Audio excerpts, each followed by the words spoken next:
Oi, tudo bem? Sou Gabriela Gregolin e nesse vídeo eu vou te contar um pouquinho mais sobre mim e sobre a minha trajetória na confeitaria sem glúten. Eu nunca me preocupei em me alimentar de forma saudável, só comia industrializado e há alguns anos eu fui diagnosticada com doença celíaca e intolerância à lactose e foi um baque. Eu não sabia cozinhar, não gostava e também achava que não levava jeito para a cozinha, mas eu tive que aderir a uma dieta livre de glúten. E no início, na fase de descoberta, foi muito difícil. Haviam poucos estabelecimentos exclusivos para a produção sem glúten e os que tinham eram muito caros e os produtos não eram saborosos. Então eu me arriscava me alimentando em estabelecimentos comuns que também produziam produtos com glúten e eu sempre passava mal, sempre sentia muitas dores. Então eu comecei a estudar, fazer algumas pesquisas sobre o glúten, sobre os problemas que ele poderia causar na minha saúde. E eu descobri o que era a contaminação cruzada.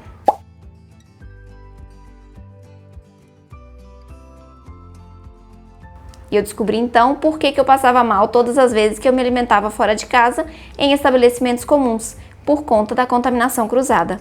Eu decidi parar de me alimentar fora de casa, então surgiu a necessidade de eu aprender a fazer as coisas que eu tinha vontade de comer. E para isso, eu comecei a pegar receitas aleatórias na internet, que na maioria das vezes davam errado, porque grande parte delas não levam em conta os tipos de farinhas que a gente tem que utilizar num bolo sem glúten, por exemplo, quais as proporções que a gente precisa colocar, se a massa ela é mais líquida, se ela é mais consistente. Então, como eu não conhecia ainda essa parte da confeitaria, as minhas receitas ficavam secas, farelentas, sem gosto, pegajosas demais. Nunca davam certo. Nessas tentativas sem sucesso, eu joguei muitos ingredientes fora e sempre que eu fazia uma receita que dava errado, eu me frustrava muito, ficava muito chateada. Eu pensava que eu nunca mais poderia comer algo gostoso e que eu estava condicionada a viver uma vida em que eu só poderia comer coisas ruins e sem sabor. Mas eu persisto nas coisas, eu não desisto fácil, então mais uma vez eu voltei para as pesquisas e para os estudos.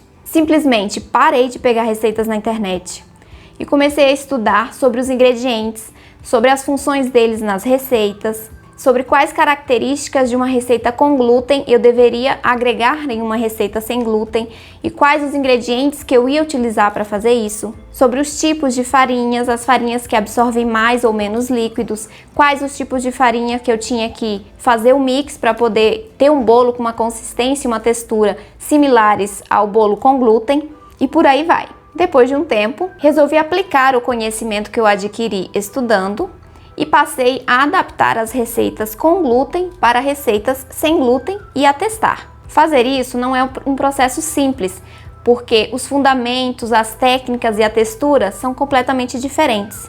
Então no início eu desperdicei muitos ingredientes. Levei muito tempo para entender esses fundamentos e para começar a acertar as receitas, mas eu consegui. Depois de muita prática adaptando receitas, eu me tornei capaz de criar as minhas próprias receitas. E a partir disso, eu desenvolvi um método que me dá a liberdade de criar as minhas próprias receitas do zero e com o mínimo de erro. Porque erro a gente sempre vai cometer, né? Na confeitaria principalmente. Mas isso não significa que a gente esteja fazendo as coisas erradas. Pelo contrário, o erro nos garante formas de como não fazer aquela receita. Um bom exemplo de erro é a história da criação do brownie, que segundo alguns cozinheiros, o brownie foi criado depois que uma dona de casa esqueceu de colocar o fermento em um bolo de chocolate e o bolo solou. Então foi aí que foi descoberto o brownie. Então ele é fruto de um erro, mas um erro que todo mundo adora. Quando eu queria desenvolver uma receita, eu pensava nela, nas características que ela deveria ter, e a partir disso eu a desenvolvia. Paralelo a esse processo de criação, eu passei a vender brownies no meu trabalho e depois de um tempo também comecei a fazer bolos recheados por encomenda. Hoje eu ainda vendo, mas eu escolho as minhas encomendas porque eu quero ter tempo para ensinar pessoas que, como você, querem aprender a fazer receitas saborosas, práticas e seguras, que querem ter a capacidade de criar receitas do zero para compartilhar bons momentos com seus entes queridos. Independentemente se você possui restrição ao glúten ou à lactose ou ao leite, ou se você apenas optou por não mais consumir esse tipo de alimento. Porque eu quero que quando você imagine uma receita, uma sobremesa ou um bolo saboroso, você pense na receita já sem glúten. Não pensar ela com glúten para depois adaptar para sem glúten. Eu quero que você pense nela já sem glúten. É como se fosse na escola, quando a gente vai aprender inglês.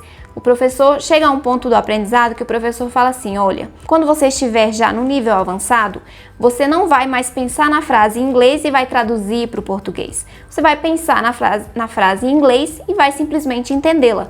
Então é isso que eu quero que aconteça com você. Eu quero que você pense na receita sem glúten e já saiba quais os procedimentos você tem que adotar para realizar aquela receita. Quais os ingredientes que você tem que incluir para que ela fique com a textura desejada. Bom, então essa é um pouquinho da minha história, um pouquinho da minha trajetória. Agora, eu queria saber um pouquinho mais sobre você, então eu te convido a deixar um comentário aqui abaixo desse vídeo, me contando mais um pouquinho sobre você, sobre a sua história, sobre alguma dúvida que você tenha sobre a confeitaria sem glúten, sem lactose ou sem leite, que eu vou respondê-las assim que possível, da melhor forma possível e com muito carinho. Obrigada, um beijo!